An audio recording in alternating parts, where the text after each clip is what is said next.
지난 새해 첫 주에 내가 새 일을 행하리라 그런 제목으로 설교를 하였습니다. 하나님이 하시고 싶은 일입니다. 하나님 우리에게 새 일을 행하여 주십시오. 그렇게도 있지 않냐고 하나님께서 내가 너희에게 새 일을 행하겠다. 하나님께서 우리 가운데 이제 하시고 싶은 일이신 겁니다. 부흥회도 이제 지난주가 이제 했습니다. 각자 받은 은혜들이 있으실 거겠고 또 받은 말씀도 있을 것이겠고 나도 이렇게 한번 살아봐야지 이제 결단한 일도 있으실 거겠고 또 이제 기도 제목을 가지고 부흥회 동안에도 이제 기도했지만은 1년 내내 이제 기도해야 될 그런 이제 기도 제목도 있으실 것입니다. 하나님께서 우리 성도 각각 개개인에게도 우리 교회 속에도 또 가정에도 자녀들에 대한 말씀 많이 하셨는데 우리도 그 제일 큰 관심사가 이제 그거죠. 하나님께서 진짜 새 일을 행하시고 새로운 부흥을 행하셔서 2023년 이제 이게 뭐 연중에든 연말쯤에든 이 하나님 이거 하셨구나. 그래서 이제 개인마다 가정마다 하나님께서 금년에 우리에게 이 새 일을 이 새로운 부흥을 우리에게 주셨구나.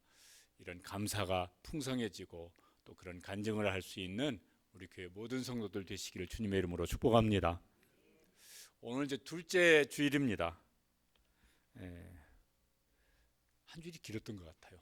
밤낮 기도하고 부흥회 뭐 새벽 저녁으로 계속하고 그러니까 한 주일이 굉장히 길었던 것 같은데 이제 은혜로운 이제 한 주일을 이제 우리가 이제 보냈습니다. 오늘 이제 말씀은 하나님이 새 일을 행하시기를 원하시는데 그 하나님이 행하시는 일을 몸소 경험했던 사람의 스토리가 이게 나옵니다. 정말 하나님이 행하시는 새 일을 평생 살면서 여러모로 겪었던 이제 그런 사람이에요. 야곱이죠. 하나님께서 야곱에게 너 새 출발하라고 이제 요구를 하세요. 그리고 이제 야곱이 그렇게 할 때 하나님께서 야곱에게 행하신 일들이 여기 이제 나와 있습니다. 하나님과 함께 새 출발을 했고, 그러니까 하나님께서 네가 그랬냐? 그럼 나도 너한테 이렇게 하겠다. 그래서 이제 하나님이 하신 일이 오늘 말씀 속에 있습니다. 그런 점에서는 우리에게 하나님께서 새해 야곱에게 행하셨던 그런 새로운 일들 그것이 이제 우리 속에 경험되어져서 와 감사하다 이럴 수 있으면 참 좋겠습니다. 야곱은 어떻게 했지? 하나님은 어떻게 하셨지? 이제 이 모습을 보면서 우리는 어떻게 하면 좋을까? 그러면 하나님은 무슨 일을 어떻게 하실까? 이런 이제 소망을 가지고 나아갔으면 좋겠습니다. 하나님께서 야곱에게 아주 강하게 요구하신 일이 이제 35장 1절에 나옵니다. 뭐라고 요구하시냐면은 저기 있는 대로 한번 읽어보시죠. 일어나 베델로 올라가라고 말씀을 하십니다. 지금 이제 살고 있는 곳은 그 34장에 나오는데 세겜이라는 곳에 살고 있습니다. 그런데 왜 하나님께서 이 세겜에서 일어나서 베델로 올라가라고 이렇게 말씀하실까? 그러면 야곱에게 세겜은 어떤 이제 삶이었을까? 그냥 보면은 그냥 일상생활을 하는 것이에요. 먹고 사는 거예요. 그게 잘못된 거였겠습니까? 그걸 꼭 무슨 우리가 먹고 사는 것을 그걸 잘못된 일이다 뭐 이렇게 말할 수는 이제 없습니다. 세겜에서 보면은 그 앞에 보면 세겜에서 제단을 쌓습니다. 그러니까 예배를 드린 거예요. 그러니까 세겜에서 야곱이 무슨 하나님을 거부했다거나 하나님을 완전히 잊어버리고 산다거나 그런 건 아니에요. 근데 왜 하나님께서 세겜에서 일어서라고 이렇게 이제 말씀을 하실까? 무슨 문제가 있는 걸까? 이제 뒤에 이렇게 내용들이 나오지만은 세겜에서의 야곱의 삶의 모습은 하나님이 제일 중요한 분은 아니에요. 중요한 건 따로 있어요. 하나님이 제일 우선되는 건 아니에요. 우선되는 건 따로 있습니다. 하나님께서 그에게 주셨던 은혜를 잊어버리고 살아요. 또 그 서원도 했었거든요. 하나님 제가 이렇게 하나님 섬기고 헌신하겠습니다. 그것도 잊어버리게 만드는 다른 것에 매여서 사는 거예요. 그게 이제 세겜의 모습입니다. 어느 어떤 지역에 사는 것이 문제라고 하는 말이 아니라 야곱이 지금 세겜에 살고 있는 그의 마음이나 그 세겜이 그에게 미치는 영향은 하나님이 뒷전으로 밀려나게 만드는 거예요. 하나님이 가장 중요한 분이 아니고 하나님 부정이 아니야, 그건 아니에요. 그런데 하나님이 가장 내 삶의 우선순위는 아닌 거예요. 그러니까 이제 우리가 이렇게 지금 흔히 쓰는 말로 하면요, 하나님 중심이 아니고 나 중심의 삶을 사는 그 삶의 모습이 뭐냐면 세겜의 모습인 것입니다. 그 세겜에서 야곱이 겪는 일을 보면은 이제 그 속에 사람들이 무슨 생각을 가지고 살아가는지 이제 모습이 34장에 보면 몇 가지가 나옵니다. 야곱에게 이때 야곱의 가정사가 좀 복잡하죠. 아내가 넷이 있었고 거기서 배다른 자식이 이때까지 12명 있었어요. 그 중에 딸이 하나 있었는데 세겜에서 성폭행을 당합니다. 그리고 성폭행은 그놈이 뭐 결혼하겠다는 이런 말로 인질로 잡고 안 놔줍니다. 그러니까 야곱의 그 아들들 중에서 몇이 분노의 복수심으로 하나님의 이름을 걸고 거짓 이제 약속을 합니다. 할례 받으라. 그러면 내 여동생 주마. 근데 그 의도는 뭐냐면 할례 받으면 남자들이 몸을 움직일 수가 없어요, 당분간. 그때 죽여버리려고. 그러니까 이 세겜 사람들은 또 막 이렇게 합니다. 우리 할례 받자. 그래가지고 그러면은 저 야곱과 우리가 함께 이렇게 교류하면서 야곱의 재산을 우리가 다 뺏어서 우리 것 삼을 수 있다. 그런 또 의도를 가지고 할례를 또 받습니다. 이쪽도 속이고 저쪽도 속이는 거예요. 자기들의 어떤 욕망을 위해서. 할례 받으니까 야곱의 아들들이 몇 명을 죽였는지 모르겠지만 칼을 빼들고 가서 남자들을 베어 죽입니다. 살인극을 벌입니다. 그러니까 이제 야곱의 가족이 그때 이렇게 한 성을 중심으로 다 동맹관계가 있는데 가만히 있을 것 같지가 않으니까 이제 야곱이요 불안해서 그 가족이 견딜 수가 없어요. 그런 상황 속에서 하나님께서 야곱에게 말씀하십니다. 일어나서 이 세겜을 떠나서 베델로 가라고. 하나님께서 새로운 출발을 요구하시는 거예요. 새로운 기회를 이제 주시는 것입니다. 설교 시간에 여러 번 그런 말씀을 드린 적이 있지만요, 이게 고난이 그게 내가 범죄한 것이 됐든 아니면 어떤 시대에서 어떤 상황이 그런 것이든 고난이 다 해로운 건 아닙니다. 새로운 기회입니다. 하나님께서 새 일을 행하시는 기회가 되십니다. 고난을 그런 하나님의 섭리를 소망하면서 고난을 감당해낼 수 있게 되시길 바랍니다. 그런데요, 저는 안 그랬으면 좋겠어요. 고난당하기 전에. 저도 그렇고 무슨 제 자녀들도 그렇고 우리 교회 성도들도 고난당하기 전에 하나님의 뜻을, 하나님이 기뻐하시는 뜻을 미리 알고 미리 평안할 때 새 출발하시고 평안할 때 하나님이 원하시는 삶의 자리로 나아갈 수 있게 되시기를 축복합니다. 저는 그게 100번 좋을 것 같아요. 그러나 원튼 원치 아니하든 고난을 겪으면은 그때 하나님께서 여기서 나에게 뭔가 새로운 출발을 하라고 요구하시는 지금 사인을 이렇게 주시는구나. 그래서 이제 그때 막 원망 불평하는 이런 기회로 삼지 말고 하나님의 인도하심을 따라 새로운 출발하는 기회로 꼭 삼을 수 있는 그런 지혜로운 성도들 되시길 바랍니다. 하나님께서 일어나서 이제 베델로 오라고 말씀하세요. 세겜에서 이 세겜의 삶의 방식을 벗어나라는 것이에요. 베델에 가서 예배하라고, 거기 가서 거주하라고, 거기 가서 살라고. 그러면 야곱에게 베델은 어떤 것인가? 그러면 이제 요 앞에 한 30년 전에 일어난 사건이 있습니다. 창세기 28장에 나오죠. 그때도 야곱은 이렇게 평생 그런 것을 쉽게 벗어버리지 못했던 것 같아요. 늘 이렇게 욕심이 앞섰던 사람 같아요. 그래서 막 쌍둥이 형 에사에게 그 말도 안 되는 무슨 뭐 장자권 팔아라 뭐 어쩌고 또 아버지도 속이고 거짓말하면서 무슨 장자의 복을 받고 막 이런 거 하다가 형제끼리 둘밖에 없는 형제끼리 의가 상해서 내가 이 자식 죽여버리겠다 그래가지고 그 형 에사가 자기를 죽이기로 결심하고 기회를 엿보는 걸 알고 이제 살기 위해서 도망칩니다. 외국에 있는 친척 집으로 도망칩니다. 그게 창세기 28장에 그때 하나님께서요 야곱에게 나타나세요. 야곱을 만나 주십니다. 야곱에게 하나님께서 내 인생 내가 이렇게 쓸 거다 그런 언약을 주십니다. 그때도 고난의 때 하나님을 만났습니다. 그리고 야곱이 그때 스스로 서운하잖아요. 하나님께서 저를 그렇게 말씀하신 대로 지켜주시면은 제가 돌아올 때 여기 이 베델, 그 원래는 그 지명이 루스잖아요. 다른 사람 다 루스인데 야곱은 거기서 하나님 만나서 여기가 하나님의 집이라고 이름을 베델이라고 바꿨습니다. 제가 여기로 와서 하나님 섬기겠습니다. 여기 제단 쌓고 이 지금 베개했던 돌 기둥 삼아서 여기 하나님 집 짓고 제가 여기서 하나님 섬기겠습니다. 그리고 돌아왔거든요. 그리고 이제 그 하나님 앞에 자기 스스로 서원한 그 시간으로부터 대략 한 30년쯤 이렇게 지난 거예요. 베델로 가지 않고 어디로 갔다고요? 세겜으로 갔어요. 거기 내가 원하는 게 거기 있을 것 같아요. 내가 좋아하는 것이 거기서 얻을 수 있을 것 같아요. 내가 계획한 걸 거기서 성취할 수 있을 것 같아요. 그래서 베델로 안 가고 세겜으로 간 거예요. 그게 야곱이 하나님의 은혜도 잊어버리게 만들고 하나님 앞에 서원했던 것도 홀라당 까먹게 만들고, 그게 훨씬 그 마음속에 크거든요. 그게 그 마음속에 훨씬 그 마음을 사로잡고 있으니까 그런 게 다 뒷전으로 밀린 것입니다.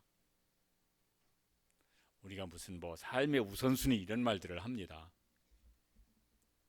근데 이렇게 한번 생각해 보십시오.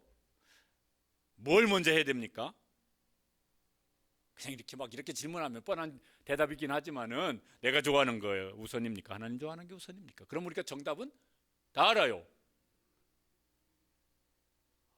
그런데 이제 그 정답은 아는데 실제로 나를 그렇게 살게 만드는 건 뭐냐는 거예요. 그게 제일 내가 중요하게 여기는 것이고, 그러니까 그걸 내가 우선으로 삼아서 이제 그거 하다 보면은 무슨 은혜든 무슨 뭐 하나님의 말씀 이게 자꾸 이게 까먹고 뒷전으로 밀리거든요. 그 우선순위가 야곱이 지금 이게 뒤집어진 겁니다. 그게 세겜의 모습이에요. 우리의 세겜은 뭘까? 어느 지명을 지금 얘기하는 건 아니지 않습니까? 우리의 세겜은 뭘까? 우리로 하여금 알아요. 뭐 신앙생활 웬만큼 하시는 분들이 알아요. 뭘 우선으로, 뭘 먼저 해야 될지, 어디다가 시간 먼저 더 쓰고, 어디다가 돈 먼저 쓰고, 어디다가 관심 더 두고, 뭐 이런 거, 뭐 이렇게 뭐 OX 이런 거로 하면 다 알아요. 그 100점 맞을 수 있어요. 근데 실제로 사는 건 그렇지가 않아요. 그게 세겜이에요. 우리로 하여금 그렇게 살게 만드는 거. 그래서 어떤 때는 이 핑계 대고 저 핑계 대면서 나중에 하겠습니다. 뭐 형편되면 하겠습니다. 뭐 그런 여건 되면 하겠습니다. 그리고 미루는데 어떤 건요? 벌써 10년째, 20년째 미루고 살기도 합니다. 어떤 건 막 이렇게 어떤 걸 자기와 합리화시키면서요. 그냥 그걸 그냥 이렇게 장기 양심 있게 물어보면은 찔릴 텐데 막 하여튼 이런저런 이유로 갖다 합리화시키면서 이제 그거 뒤로 이제 밀어놓고서 이제 삽니다. 성경에 베드로가 예수님께 십자가 지시기 얼마 전에요 특별한 그 은혜를 경험합니다. 저 밑에 내려가서 지금 주님은 십자가 지셔야 되겠고, 그리고 그들은 이제 제자의 길을 가야 되겠는데, 아니고 여기가 좋사오니 여기 머무십시다. 뭐 이렇게 말하는 게 나와요. 여기가 좋사오니 여기에 우리의 마음을 홀라당 뺏겨가지고 무슨 뭐 하나님 앞에 제가 이렇게 하겠습니다, 이렇게 살겠습니다, 당연히 그렇게 됩니다, 이런 걸요 잊어버리고 살게 만들어요. 그게 뭐예요? 그게 세겜입니다. 그러면 하나님께서 우리에게 요구하시는 베델은 뭘까요? 우리 중에는 혹시 이런 분 계실지 모릅니다. 서원하셨던 분. 요즘에는 뭐 서원기도 한다 이런 얘기를 듣기가 어려운데 예전에는 서원기도 이런 게 있었습니다. 그죠? 뭐 아들 낳게 해주십시오. 옛날에 아들 안 낳으면 그랬으니까 그러면 주의 종으로 바치겠습니다. 그래가지고 신학교 왔던 저희 친구들도 있어요. 근데 그건 엄마 아버지가 서원한 거지 하나님이 나를 부르신 건 아니다 그래가지고 중간에 다른 길로 갔던 친구들도 이제 많습니다. 이 고난에서 하나님께서 이겨낼 감당할 길을 열어주시면 제가 이렇게 헌신하겠습니다. 그런 소원하신 분들 계십니까? 성경에 보면은 너에게 해로울지라도 그 소원을 갚으라고 말씀하시는 게 나와요. 하나님은 약속의 하나님이시거든요. 약속하시면 반드시 지키세요. 그 대신 우리도 하나님 앞에 신실하기를 요구하십니다. 서원까지는 아니지만은 이런 분들은 잘 기억하셔서 거기가 베델일 거예요. 뭐냐면은 우리가 장로님도 계시고 안수집사님도 계시고 권사님도 계시고 우리가 임직식 할 때 우리 교회에서 임직식 할 때 뭐 서약서를 막 이렇게 제가 써놓고 여기 동그라미 하세요 이런 거 안 하고 다 각자 자기 서약서 쓰시라고 그랬어요. 그래서 저는 이렇게 헌신하겠습니다. 뭐 이렇게 예배하고 이렇게 기도하고 이렇게 봉사하고 이렇게 헌신하겠습니다. 그게 다 쓰신 게 있으실 거예요. 까먹지 마시길 바랍니다. 왜냐면요 하나님 앞에서 서약했잖아요. 하나님 다 기억하고 계실 텐데 나는 까먹고 있어. 그럼 그게 세겜에서 계속 머물러 있으면 하나님께서 일어나서 베델로 올라가고 그런 뭐예요? 그 서약했던 그 삶을 살라고. 작년 10월 달에 임직하신 분들 뭐죠? 서약서에 아직 잉크가 안 말랐는데 까먹었어요. 안 되지. 그런 분들은 회개하시고 물론 그 전에 하신 분들도 회개하시고 저도 회개해야 될 게 있지만은 그게 여러분의 베델일 겁니다. 그 베델로 올라가시길 바랍니다. 금년에도 올라가고 까먹었으면 다시 올라가시고 까먹었으면 다시 베델로 가시고. 저는 다행인지는 아니겠지. 저는 뭐 그런 교회에서 흔히 말하는 중직자 저는 아닙니다. 그냥 서리 집사입니다. 이분들 명심하시길 바랍니다. 작년 말에 우리 그 재직 세미나하고 거기 서약서 물론 서약 내용은 제가 만들었지만 동그라미는 누가 쳤습니까? 여러분이 치셨습니다. 여러분 이름을 쓰셨어요. 제가 동그라미 친 거 아닙니다. 동그라미 친 사람이 그 동그라미 친 내용대로 그 신앙이 가장 기본적인 거예요. 거기 동그라미 친 거 몇 가지가. 그렇죠? 그게 여러분의 베델입니다. 그 베델로 늘 그 베델을 기억하고 베델로 올라가는 그런 신앙생활을 하게 되시기를 바랍니다. 치라고 해서 쳤지요. 제가 안 쳤다니까요. 여러분이 치셨어요. 제가 뭐 손잡고 막 이렇게 했습니까? 여러분이 하셨지. 그게 하나님 앞에서 한 약속이잖아요. 사람 앞에 한 약속도 약속은 잘 지켜야 되지만은 하나님 앞에서 하신 거잖아요. 그 서약의 신실한 종들 되시기를 주님의 이름으로 축복합니다. 그게 복 있는 삶이잖아요. 거기로 올라가라. 부흥회 때 막 이게 이제 막 내가 어떤 막 원하는 거 기도 제목 하신 분들도 계세요. 그것도 하나님께서 구하라고 그러셨으니까 그런 기도 하시죠. 근데 저도 이제 기도 제목 다시 이렇게 쭉 봤습니다. 또 그거 타이핑해 가지고 달라고 그럴 거예요. 그래서 이제 보면서 또 기도할 겁니다. 근데 거기 이제 막 이렇게 제가 하나님 앞에서 이렇게 헌신하며 살겠습니다. 이런 기도 제목들도 있더라고요. 그게 여러분의 베델입니다. 그 베델로 올라가고 마음이 흔들릴 때 막 까먹었네. 정신없이 살다 보니까 그때 일어나서 베델로 올라가는 그런 야곱이 그렇게 했으니까 그래서 오늘의 야곱이 될 수 있게 되시기를 간절히 바랍니다. 근데 이제 야곱이 하나님께서 너 베델로 올라가라. 세겜에 머물지 말고 베델로 올라가라. 그때 야곱이 이제 반응하는 것이 나옵니다. 그때 야곱이 정신이 바짝 들었던 것 같아요. 그래서 순종하기로 결심을 합니다. 그런데 이제 그거 할 때 이렇게 말을 합니다. 3절에 보면은 야곱이 이제 말을 하는 거예요. 우리가 일어나 베델로 올라가자. 제가요, 저 우리란 말 밑에다가 밑줄을 좀 쳐놨습니다. 30년 전에 자기가 서원할 때는 야곱은 그때 혼자 있었어요. 그런데 그 시간 지나면서 야곱에게는 말씀드린 것처럼 이렇게 하여튼 그것 때문에 아주 고생을 정말 아주 뼈아픈 고생을 많이 하는데 아내를 내두게 되어지고 거기서 12명의 자식을 낳게 되어지고 여기서요 막 여러 가지 참 복잡한 정말 이렇게 불행한 여러 가지 스토리들이 많이 생깁니다. 그런데 베델로 올라가는 일에 대해서는 가족이 다 함께 해야 되겠다 이런 마음을 가졌던 것 같아요. 이게 참 중요하죠. 신앙생활 하시는데 부부가 함께 신앙생활해도요 같은 어떤 목적을 가지고 이렇게 신앙생활 하지 않으면은 예배는 같이 드리는데 서로 자꾸 발목을 잡아요. 헌신하려고 그러면은 남편이 헌신하려고 하든지 아내가 헌신하려고 하든지 그러려면 헌신하는 일에 시간이든 물질이든 뭐 무슨 뭐 이런 거든 이제 이렇게 들여서 해야 되겠는데 옆에서 딴지 걸어요. 그럼 그거 부부싸움 하면서 하겠습니까? 부부싸움 하면서 막 한들 그게 무슨 막 뭐 어떤 막 기쁨의 어떤 헌신이 되겠습니까? 그럼 못 해요.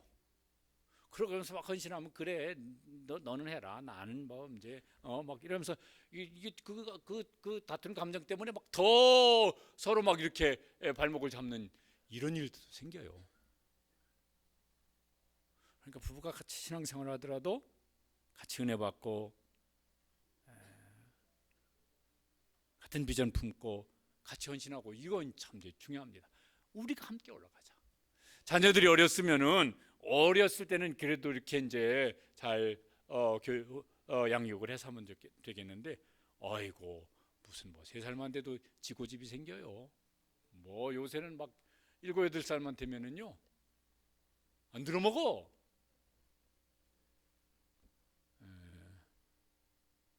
거래를 하자고 그래. 뭐 주면은 뭘 하겠다고. 아유 그동안 준 게 얼마인데 이게 뭘 뭘 줘야 하겠다고. 20살 뭐 이렇게 한 고등학생 20살 그러면 눈치 봐야 되잖아요. 어떻게 자식이라고 함부로 말을 하겠습니까? 눈치 봐야지.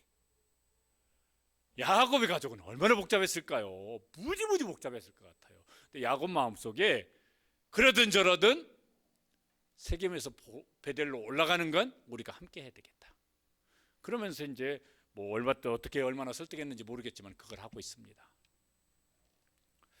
그 일을 이게 노력만 해서 다 어렵지만은 은혜를 구하고 또 노력도 하고 눈치 볼 때는 눈치도 좀 보시고 배려할 때는 좀 배려도 하시고 하셔서 우리가 함께 베들로 올라가자 요 일을 잘 만들어갈 수 있는 부부도 되시고 가족도 될 수 있게 되시기를 바랍니다. 그래야 함께 헌신하는 기쁨도 있어요. 안 그러면 막 한 사람은 헌신하고 한 사람은 막 입 나오고 헌신한 다음에 집에 들어가서 부부싸움 한번 하고 자식은 엄마 아빠는 뭐 그러기만 하세요. 뭐 우리는 뭐 신경 안 씁니까? 이러면요 막 애 상처받고 이러면 이게 힘들어요. 2023년 새해 둘째 주일입니다. 은혜도 필요하고 지혜도 필요합니다. 저도 이렇게 생각해 보면은 지혜롭지 못해서 막 오히려 상처 주고 막 이랬던 것들도 꽤 많을 것 같아요. 이게 제가 이제 이랬던 게 생각이 납니다. 우리 아들내미가 대학 1학년 들어갔을 때인가 언젠가 제가 한번 붙잡고 야, 너 이제 대학생도 되고 그랬으니까 이렇게 아빠를 좀 도와서 교회 이렇게 여러 가지 일에 앞장서서 좀 봉사도 하고 그러면 좋겠다. 그런데 여러분이 눈을 동그랗게 뜨고 노려본 건 아니지만 동그랗게 뜨긴 떴어요. 뜨고 아빠는 내가 아빠를 필요로 할 때는 내 곁에 없었잖아요. 교회만 있었잖아요. 근데 이제 아빠가 나를 필요로 하니까 왜 이제 나를 찾아요. 그 말을 하는데 제가 아무 대답도 못하고 성래야 정말 미안하다. 용서해줘라. 그리고요 그 다음부터는 제가 얼마나 눈치를 봤는지 몰라요. 아이고 이 마음을 좀 어떻게 만져줄 수 있을까 그래서 하여튼 눈치를 보고 지금도 눈치를 보고 그렇게 해서라도 은혜도 구하고 지혜도 구하시고 그래서 부부도 함께 올라가시고 자녀도 함께 올라가시고 함께 올라가는 그래서 함께 베델의 은혜와 복을 누리는 믿음의 가정들 되시기를 주님의 이름으로 축복합니다. 은혜도 구하시고 지혜도 구하시고 노력도 하세요. 이제 드디어 이제 베델로 올라갑니다. 야곱이 30년 전 그 은혜 서원 기억하고 이제 올라가는데 이건 하나님께서 뭐라고 대놓고 말씀하신 건 아닌데 야곱 스스로 베델로 올라가려면 거기 하나님이 계신 자리로 하나님이 원하시는 자리로 가려면 이건 버려야 되겠다. 그래서 스스로 결심하는 것이 나옵니다. 그 2절 읽고 4절에 나와 있는데 2절 말씀 읽어보시겠습니다. 너희 중에 있는 이방 신상들을 버리고 자신을 정결하게 하고 너희 의복을 바꾸라. 저 말씀 보면은 야곱이 예배는 드리지만 세겜에서도 자신이 그랬든 혹은 가족들이 그랬든 이미 뭘 섬기고 있는 거예요? 이방 우상신들을 섬기고 있는 거예요. 그러니까 하나님도 있고 우상도 있고, 여러분 하나님은 그렇게 섬길 수 없는 분이라고 하나님이 그렇게 말씀하셨는데 양다리 신앙을 이제 가지고 있는 것입니다. 양다리 걸쳐도 되는 데가 있을 거예요. 근데 양다리 걸치면 안 되는 것도 있어요. 양다리 걸치면 안 되는 데다가 양다리 걸치면 무슨 일이 생길까요? 죄송하지만 가랭이 째져요. 하나님은 양다리 걸치는 걸 너무 싫어하세요. 뭐만큼 싫어하실까? 이런 비율이 있어요. 남편이 양다리네. 집에 아내가 있고 저 집에 숨겨놓은 아내가 또 하나 있네. 그럴 수도 있지. 그럴 아내 계십니까? 그건 가랭이 째져야 돼.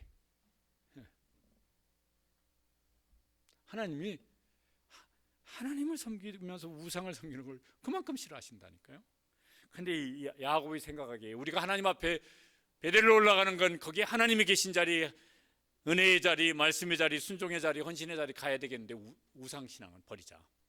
자신을 정결케 하고 뭐 옷을 바꿔 입자. 이건 뭐 목욕하고 새 옷 입자는 말이 아니라 세겜의 삶의 방식을 버리자는 거예요. 세겜의 가치관, 세겜의 삶의 방식, 세겜에서 살았던 삶의 습관, 이거 버리고 가자. 왜 그거 가지고 가면 베델로 가도 거기도 세겜이 돼버리고 말 거니까.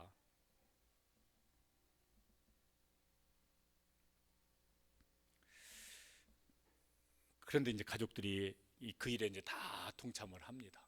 왜? 위기를 만났으니까. 거듭 말씀드리지만은 위기 때라도 그렇게 하는 것이 좋지만은 평안할 때 함께 새 출발하는 그런 우리 모든 성도들 되시기를 축복합니다. 그게 훨씬 좋겠어요. 그게. 지난주 이사야 43장 18절 말씀에는 이렇게 말씀합니다.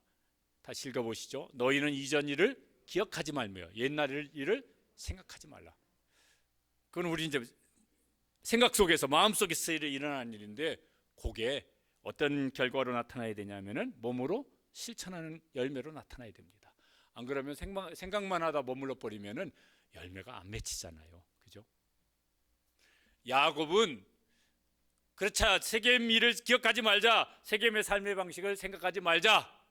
그리고 뭐예요? 그걸 다 모아가지고 땅에다 묻어버렸어요. 장사 지낸다는 의미잖아요. 그거 끝났다는 거예요. 그리고 이제 베들로 올라갑니다. 우리가 이제 새롭게 출발했으면 좋겠습니다. 2023년 이제 1월, 금년은 특별히 그게 좋은 것 같아요. 1월 1일도 주일이었었고, 둘째 주일도 주일이고, 또 중간에 우리가 부흥회도 했고, 우리가 붙잡고 있는 우상, 이게 무슨 신상 뭐 이런 건 아닙니다. 지금 우리가 뭐 이런 거 뭐 무슨 뭐 형상 만들어 놓고 거기다 비는 건 아니잖아요. 신약 성경에는 우상을 설명할 때 마음속에 있다고 말씀하세요. 탐심은 곧 우상 숭배라. 탐하는 자는 곧 우상 숭배자라.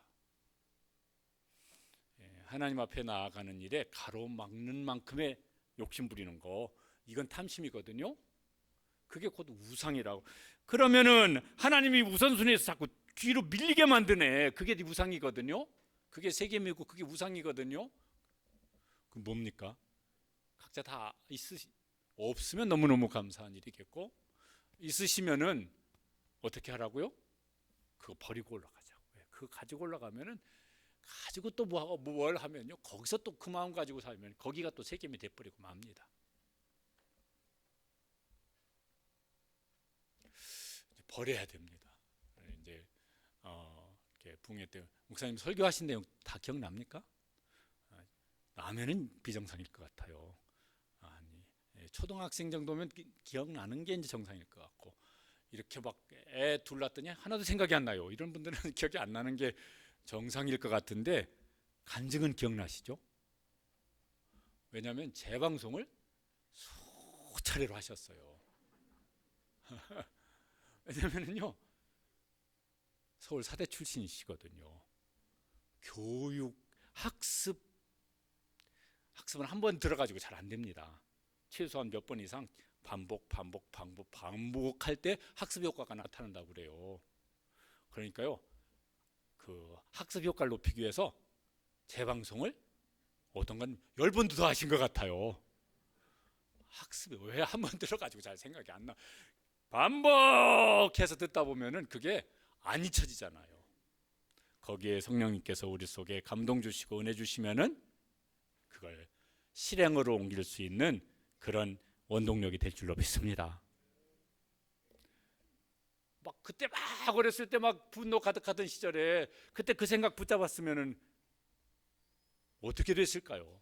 지금 김인중 목사는 없겠죠. 그런데 그때 거기에 매이지 아니하고 어쨌든 뭐 믿음이 없을 때도 그러셨다고 그러고 믿고 난 다음에는 이제 더 그러셨고 하나님이 주시는 말씀 붙잡고 하나님 주시는 소원 붙잡고 사시니까 안산동산교회뿐만 아니라 시화동산교회도 생겼고 뭐 또 막 많은 교회들이 생겼고 한국교회를 위해서도 그렇고 뭐 동산교회도 뭐 이렇게 하나님께서 하시고자 하는 새 일을 감당하셨고 앞으로도 이제 천국 가실 때까지 감당하실 겁니다. 우리가 붙잡아야 될 것 붙잡으시고 놔버려야 될 것 놓는 이 지혜가 우리 속에 늘 분명해서 놔야 될 거 붙잡고 살고 붙잡아야 될 거 놓고 살고 그러면요 이게 뒤죽박죽이 되잖아요. 우리가 예수님 믿고 신앙생활을 한다고 하면서도 그러면 하나님의 하시는 새 일을 경험하기가 어려울 것 같아요. 안 일어날 거예요. 개인적으로도 우리 가정 안에서든 또 교회 안에서 내가 헌신하는 직분자로서든 한번 이렇게 좀 계산을 하셔서 이미 우리가 웬만한 거 다 알고 있겠죠. 버려야 될 것 버리시고 붙잡아야 될 것 붙잡으시고 근데 버려야 될 것 붙잡는 건 저절로 되는 것 같아요. 자동인 것 같아요. 그런데 붙잡아야 될 것 붙잡는 건요 수동이에요. 저절로 잘 안 되어져요. 결심도 하고 은혜도 구하고 노력도 하고 또 자빠졌다가 또 결심하고 또 은혜 구하고 노력도 하고 이게 계속 돼야 될 일이에요. 예수님께서 우리에게 너희가 나를 따르려느냐? 그러면 자기를 부인하고 그런데 누가복음 9장에 보면은 날마다 자기 십자가를 지고 이렇게 돼 있습니다. 그죠? 그 말 합하면 날마다 자기를 부인하고 날마다 그러니까 우리가요 어떤 건 막 한 번 결심하면은 다시 세겜으로 안 돌아가는 것도 있지만 어떤 건 분명히 베들로 왔다가 그 다음날 다시 세겜으로 돌아가요.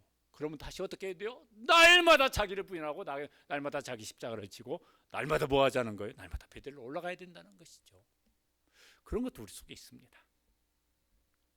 근데 그걸 이제 잘 하면은 습관이 되어지면은 그게 좋은 게 습관이 되어지면 여러분 습관이 되어진 건 힘들지 않게 그걸 우리가 할 수 있습니다. 뭐 취미도 그렇고 운동도 그렇고요. 습관이 되어지면은 그거 막 처음에 할 때는 막 힘들고 이게 정말 짜증나네 이래도 습관이 되어지면요 그걸 해야 좋아요. 그죠? 베델로 올라가는 것이 거룩한 복된 습관이 되어지시기를 주님의 이름으로 축복합니다. 그럼 그렇게 해야 마음이 편하고 그렇게 해야 즐겁고 신령한 기쁨도 있고 그렇게 하면 하나님이 뭔가 이렇게 새롭게 일을 하셨구나 그게 경험되어지면 감사하고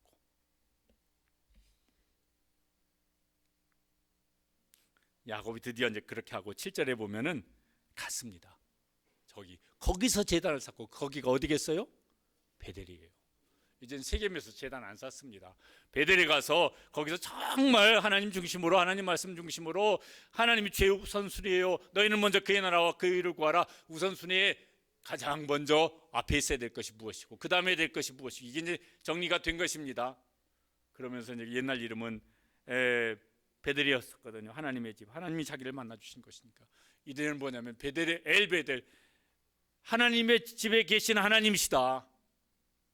그래서 이름을요 애를 2번이나 붙였어요. 하나님 그런 거예요.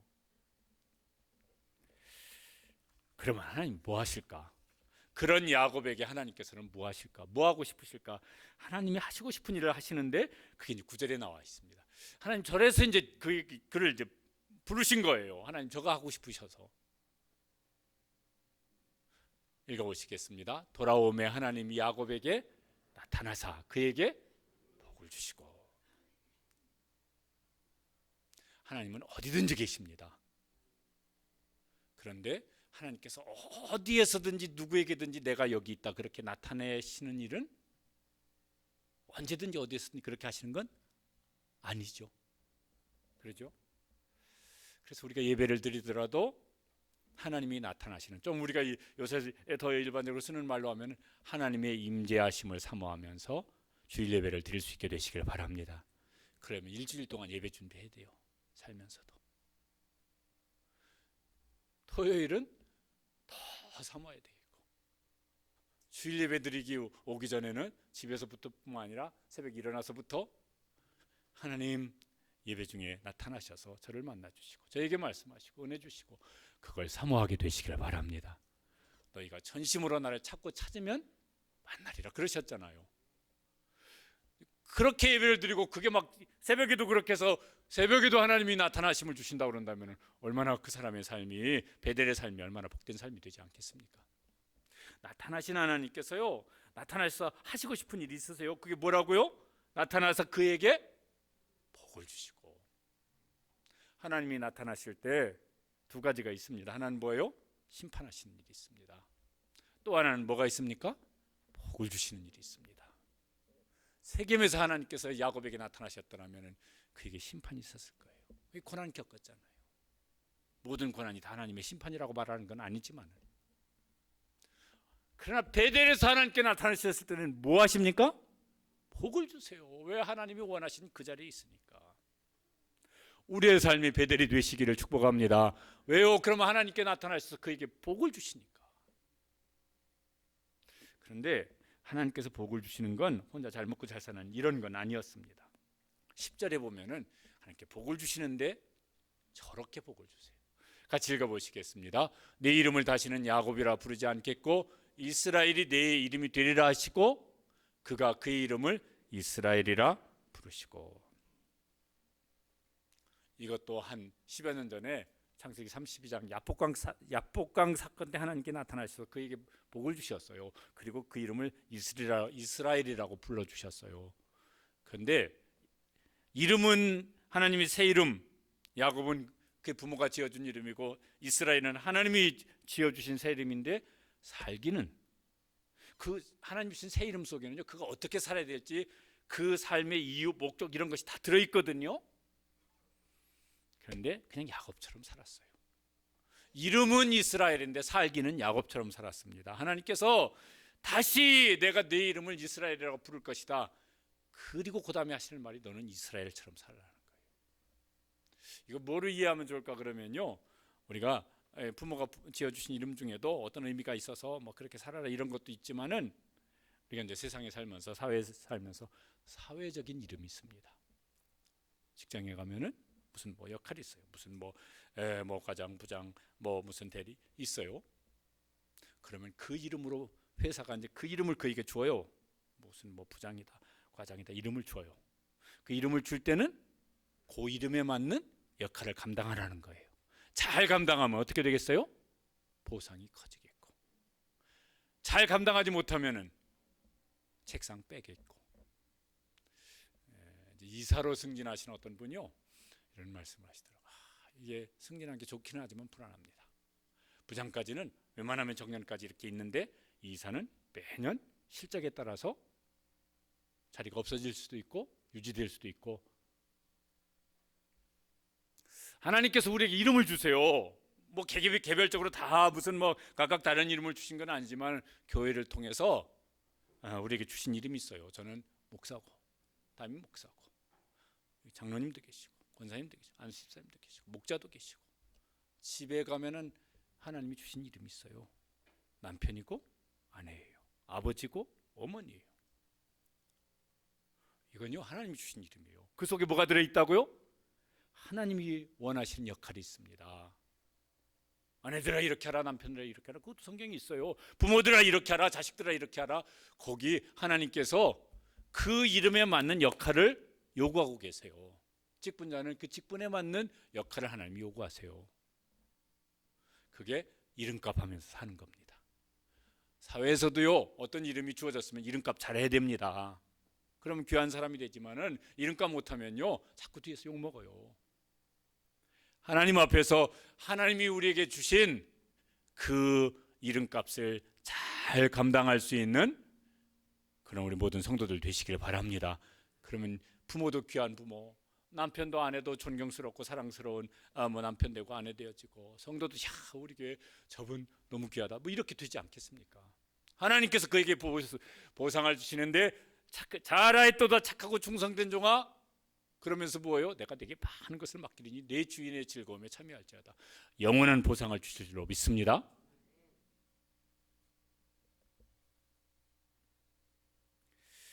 그리고 이제 12절에 그 역할을 좀 더 구체적으로 12절에 말씀하십니다. 한번 읽어보시겠습니다. 내가 아브라함과 이삭에게 준 땅을 내게 주고 내가 내 후손에게도 그 땅을 주리라.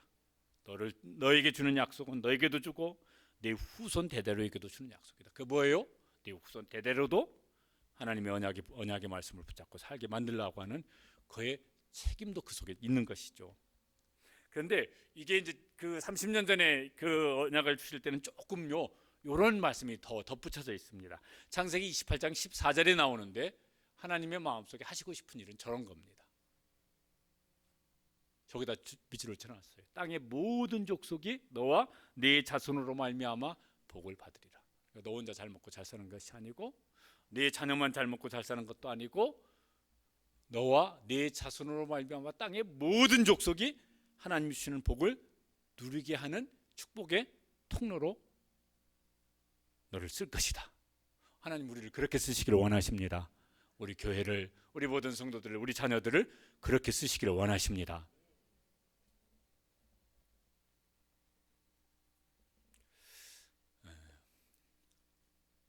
우리 교회는 뭐 이렇게 막 안산동생교회처럼 대형 교회는 아니지만요, 이렇게 그냥 어떤 거 보면은 우리가 이렇게 원해서도 맡은 것도 아닌데 이제 맡게 된 일도 이렇게 보면 있어요.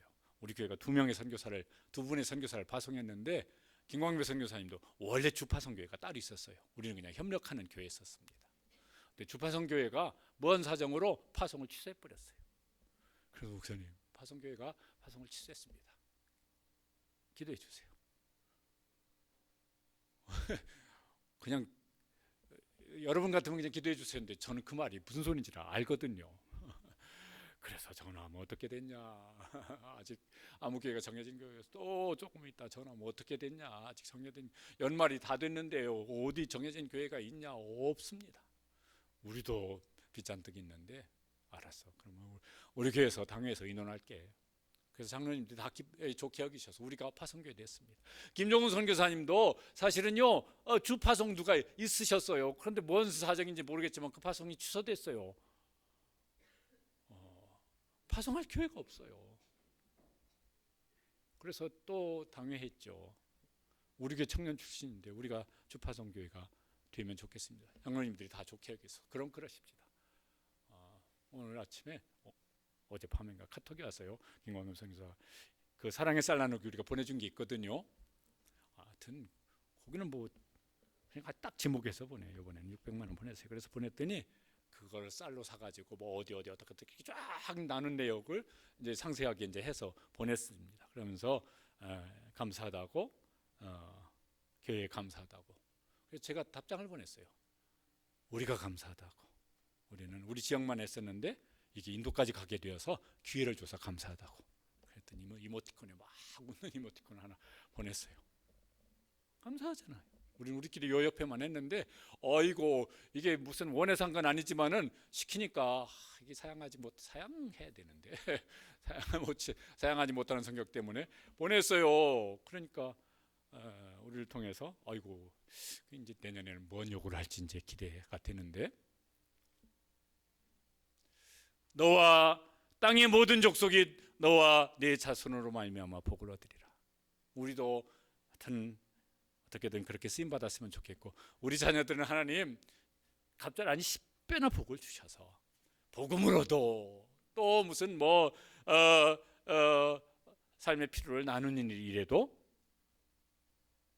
모든 족속까지야 그거야 이제 그렇지만은 그래도 우리가 할 수 있는 어디까지는 우리 지역에서도 흘러가고 선교지에도 흘러갈 수 있는 일에 하나님 우리에게 복을 주셔서 우리가 그 일을 더 잘 감당하고 우리 다음 세대를 훨씬 더 잘 감당할 수 있는 교회가 되게 하여 주시옵소서.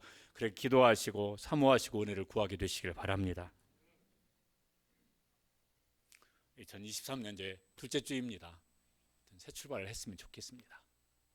그 대신 어떻게 해요?